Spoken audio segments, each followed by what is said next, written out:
Hello, everyone, and welcome to Monday's version of Take 5. Has your week gotten off to a good start? We are in James chapter 5, and I need to tell you this as we start. We're doing Take 5, which is 5 minutes of some really practical wisdom for our lives throughout the book of James. We are in the middle of James chapter 5 today, and we will be concluding James at the end of this week. And so I need to hear from you. Comment on this video. The intention was to go through the book of James, and hopefully COVID time and lockdown would be loosening up when this is all over. It may be a little bit, but not a whole lot. So here's what I need to hear from you. We're done with James at the end of this week. I could take a pause. I could stop altogether. If this is meaningful for you, if you and the people you're with want me to continue, we'll figure out what to do next. It'll probably be something very practical as well. I don't want to get into deep theology in 5 minutes. That's sort of an oxymoron. I would decide what to do next. But if this is meaningful to you, if you want Take 5 to continue, then comment on this video and we will respond accordingly. James concludes this week, and Take 5 could if there's no interest, or we could continue. Today we're going to do James chapter 5, verse 12. He begins the conclusion of this letter, which some people think was a sermon. He begins the conclusion of this letter, and he's got one idea in mind.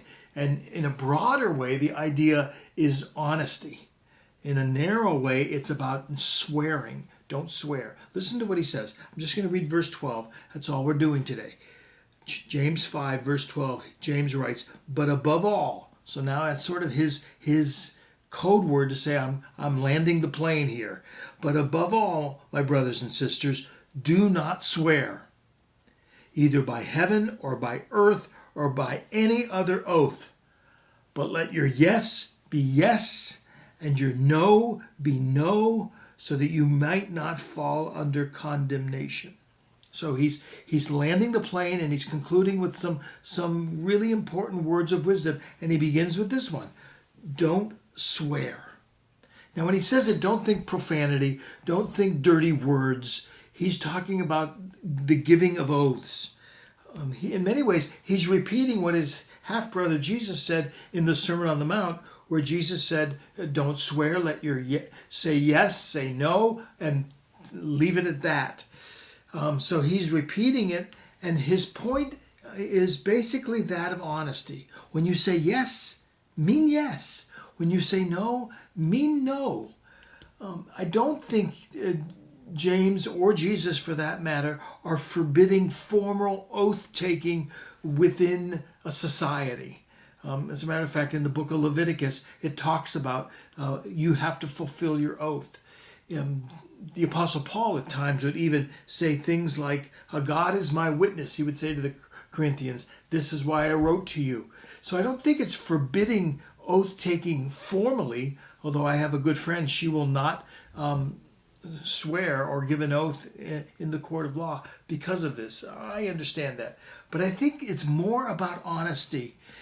Jesus in the Sermon on the Mount is dealing with a society that has to do with murder, has to do with lying, has to do with adultery, all important things in a fallen society, and oath-taking. Fallen people, all of us, need these rules.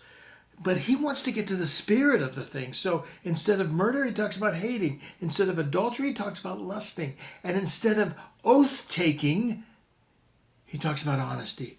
Be honest. Let your yes be yes and your no be no. And James just is repeating him. In other words, he's saying, let your word, your mere word, be truthful. Let it be enough. You don't need to sign a document. You don't need to say, cross my heart and hope to die. You don't need to say, I swear on a stack of Bibles.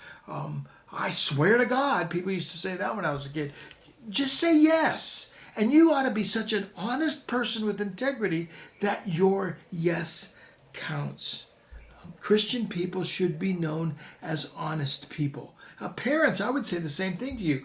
When you tell your child something, mean it. Don't tell them to do something and then the fourth time say, now this time I really mean it. No, mean it every time. Make your yes, yes, your no. In our day where truth is fleeting, where dishonesty is ignored, it doesn't matter. James is saying, Christian people, make sure you are honest people. Let your yes be yes and your no be no. I want to end with a quote from Albert Einstein that I think is so important for you, for your kids, for our society. Whoever is careless with the truth in small matters cannot be trusted with important matters. Let your yes be yes and your no, in small matters and in big ones. Remember, tell me if you want Take 5 to continue. We will finish chapter 5 throughout this week. Have a great Monday. I'll see you later.